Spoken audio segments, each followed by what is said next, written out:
और morning prime में अब खबर देश की राजधानी दिल्ली से। यहां रामलीला मैदान में आज किसानों की महापंचायत होनी है। दिल्ली पुलिस ने शर्तों के साथ संयुक्त किसान मोर्चा को महापंचायत की परमिशन दे दी है। एसकेएम का इस बीच दावा है कि इस महापंचायत में बड़ी संख्या में देश भर से किसान इकट्ठा होंगे। किसान ट्रैक्टर ट्रॉलियों से नहीं बल्कि बसों और ट्रेनों के जरिए दिल्ली पहुंच रहे हैं। किसानों की इस महापंचायत को लेकर दिल्ली पुलिस भी पूरी तरह से अलर्ट पर है। रामलीला मैदान के आसपास की जितनी भी सड़कें, पुलिस और पैरामिलिट्री फोर्स की वहां तैनाती कर दी गई है ताकि किसान रामलीला मैदान से आगे ना जा सकें। तो दिल्ली में इस महापंचायत का आयोजन किया गया है। बड़ी संख्या में किसान यहां पहुंचेंगे। हालांकि ट्रैक्टर ट्रॉली बैन है, लिहाजा बसों से ट्रेनों से पहुंच रहे हैं किसान। और दिल्ली पुलिस पूरी तरह से मुस्तैद है, अलर्ट पर है। जबरदस्त तरीके से जो आसपास की सड़कें हैं रामलीला मैदान की, वहां तैनाती फोर्स की कर दी गई है। और ऐसे में अब किसान जो हैं आज यहां इकट्ठा हो रहे हैं, लेकिन उससे पहले एहतियातन तमाम जो रास्ते हैं वहां पर पुलिस की तैनाती है। कई जगह रूट डायवर्जन भी किया गया है, वो हम आपको दिखा रहे हैं किन किन रास्तों पर डायवर्जन रहेगा। अगर आप ऑफिस जा रहे हैं या दिल्ली के आसपास के इलाके में जा रहे हैं तो कहां कहां रोड डायवर्जन है वो हम आपको दिखा रहे हैं। दिल्ली गेट, अजमेरी गेट चौक, क्योंकि ये वो इलाके हैं जो रामलीला मैदान को चारों तरफ से घेरते हैं। गुरु नानक चौक, तो यहाँ पर रोड डायवर्जन रहेगा, यानी इन इलाकों से अगर आपको होकर गुजरना है तो आपको आज दिक्कत हो सकती है। इसलिए जो डायवर्जन है उनका ख्याल रखिए। पहाड़गंज चौक, उसके अलावा कमला नगर, झंडेवालान, ये सारे रास्ते आपको बता दें कनेक्ट करते हैं, कहीं ना कहीं खुलते हैं ये रामलीला मैदान के आसपास। तो इसलिए लिहाजा इन तमाम सड़कों पर रूट डायवर्जन है। केजी मार्ग, कनॉट प्लेस से सटे हुए इलाके, दिल्ली गेट, यहाँ रूट डायवर्जन रहेगा। यानी अगर इधर इन रास्तों से होकर आपको गुजरना है तो आपको थोड़ी दिक्कत हो सकती है, इसलिए रूट डायवर्जन का आप जरूर ख्याल रखें। इस बीच दिल्ली पुलिस ने कुछ शर्तों के साथ आज रामलीला मैदान में किसान मजदूर महापंचायत आयोजित करने की अनुमति दे दी है। पुलिस ने जो शर्तें रखी हैं उनमें आपको बता दें, दिल्ली में होने वाली इस महापंचायत में सिर्फ 5000 किसानों को इकट्ठा होने की इजाजत दी गई है। उसके अलावा महापंचायत में किसानों को ट्रैक्टर ना लाने के लिए भी कहा गया है। साथ ही साथ रामलीला मैदान में किसानों के सामने कोई भी मार्च न करने की शर्त रखी गई है। और दोपहर करीब 3 बजे तक का वक्त किसानों को महापंचायत करने के लिए दिया गया है। साथ ही साथ शर्त यह भी रखी गई है कि महापंचायत खत्म होने के फौरन बाद ही किसानों को मैदान खाली करना होगा। तो सशर्त इस महापंचायत की इजाजत दी गई है पुलिस की तरफ से। और इन सब बातों का ख्याल रखना होगा इस महापंचायत का अगर आयोजन ठीक से होना है। और जैसे ही ये महापंचायत खत्म होगी फौरन रामलीला मैदान को खाली करने के आदेश भी दिए गए हैं। तो ये सारी शर्तें हैं, इनका पालन करना होगा। और दोपहर करीब 3 बजे तक का वक्त है। मानव हमारे साथ, हमारे सहयोगी जुड़ रहे हैं। मानव, कई सारी शर्तें रखी गई हैं तब इस महापंचायत की इजाजत दी गई है और काफी सारे रूट डायवर्जन हैं। उसके अलावा 3 बजे तक का वक्त है, उसके बाद फौरन मैदान खाली करना होगा। बिल्कुल पंकज, देखिए मेरी अभी यहाँ पर बातचीत हो रही थी। जोगेंद्र सिंह उग्राह बड़े किसान नेता हैं और उनसे भी मैंने ये सवाल पूछा कि दिल्ली पुलिस की तरफ से ये कहा गया है कि सिर्फ आपको जो संख्या है किसानों की वो 5000 रखनी है। अब संख्या कितनी है ये हमारे दर्शक खुद देख के समझ पाएंगे। पंकज, जरा तस्वीरें दिखा दीजिए। ये तादाद मैं सुबह 8 बजे से यहाँ पर लगातार देख रहा हूँ।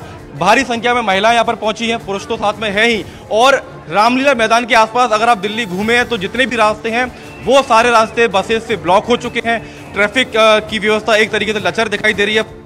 से लगातार अनाउंसमेंट किया जा रहा है, लेकिन किसान नेताओं का यह कहना है कि संख्या को सीमित करना बड़ा मुश्किल हो जाता है क्योंकि इतनी बड़ी कॉल है। ऐसे में पुलिस एक दिन पहले ये कहे कि 5000 लोग ही रामलीला मैदान आए तो ये बहुत असंभव है। ये जोगेंद्र सिंह उग्राह का कहना है। हालांकि जो मांगे हैं किसान नेताओं की वो मांगे वही हैं, एमएसपी गारंटी कानून, लखीमपुर खीरी में जो हादसा हुआ उसके बाद से उन पीड़ितों को न्याय दिलाना, आरोपियों के खिलाफ कार्रवाई करना, तो वो तमाम मांगों को लेकर यहाँ पर पहुंचे हैं।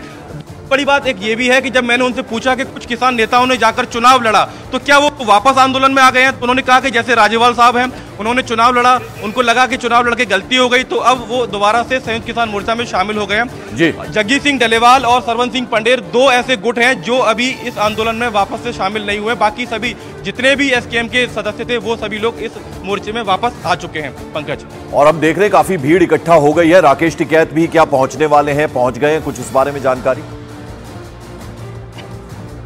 देखिए इस मंच पर कुल 13 वक्ता रहेंगे जो भाषण देंगे। उनमें राकेश टिकैत भी हैं, बड़े नेता हैं, राजेवाल हैं। तो राकेश टिकैत तकरीबन 11:15 यहाँ पर पहुंचेंगे, ऐसी जानकारी हमें मिली है। इसके अलावा करीब 18 से 20 वक्ता और है, यानी करीब 40 लोग आके अपना भाषण यहाँ पर देंगे और ये कहा जा रहा है कि 3 बजे शांतिपूर्ण तरीके से यहाँ से वापस रवाना हो जाएंगे। मानव यादव, शुक्रिया, नजर बनाए रखें, वापस लौटेंगे। जैसा कि तस्वीरों में मानव यादव दिखा रहे हैं, किसानों के पहुंचने का सिलसिला शुरू हो गया, लेकिन 3 बजे तक के वक्त का ख्याल रखना है, ये पुलिस की तरफ से बाकायदा डायरेक्शन है। तो दिल्ली के रामलीला मैदान में किसानों की महापंचायत को देखते हुए सुरक्षा के तगड़े इंतजाम किए गए हैं।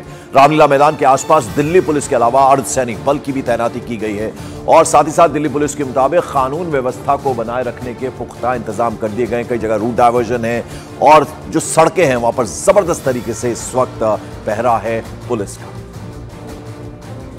एलैबोरेट अरेंजमेंट लगाया है to ensure that law and order is maintained.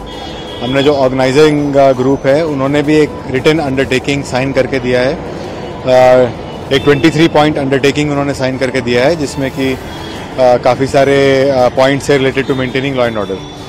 तो उसके मद्देनज़र ही उनको ये एनओसी दिया गया था और यहाँ पे हमने काफ़ी एलैबोरेट अरेंजमेंट भी लगा रखा है and we will maintain the law and order at all cost. और किसानों की इस महापंचायत में 5000 से ज्यादा किसानों के इकट्ठा होने की संभावना जताई जा रही है। ऐसे में राजधानी की सड़कों पर हैवी जाम लग सकता है। इसके लिए पहले से ही पुलिस ने ट्रैफिक डायवर्जन के बारे में एक एडवाइजरी जारी की है। तो कौन कौन से रास्ते प्रभावित रहेंगे वो हम आपको बता दें। जवाहरलाल नेहरू मार्ग, उसके अलावा बहादुर शाह जफर मार्ग, आसिफ अली रोड, स्वामी विवेकानंद मार्ग, नेताजी सुभाष मार्ग, मिंटो रोड, महाराजा रणजीत सिंह फ्लाईओवर, चमनलाल मार्ग, बाराखंबा रोड, टॉलस्टॉय मार्ग, जयसिंह रोड, संसद मार्ग और बाबा खड़क सिंह मार्ग।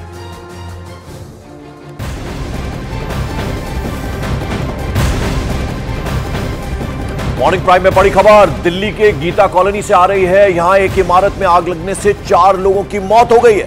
खबर है कि आग को कड़ी मशक्कत के बाद ही बुझाया जा सका है। दिल्ली का गीता कॉलोनी यमुना पार्क का ये इलाका है जहां आप देख रहे हैं किस तरह से लपटों में घिरी हुई ये इमारत नजर आ रही है और ऐसे में 4 लोगों की दुखद मौत की भी खबर आ रही है। तस्वीरों में आप देखिए आग की लपटें साफ तौर पर देखी जा सकती हैं और ये देर रात यानी तड़के की तस्वीरें हम आपको दिखा रहे हैं। हालांकि कड़ी मशक्कत के बाद इस आग पर तो काबू पा लिया गया, लेकिन 4 लोगों की इस आग लगने की वजह से दुखद मौत की खबर है।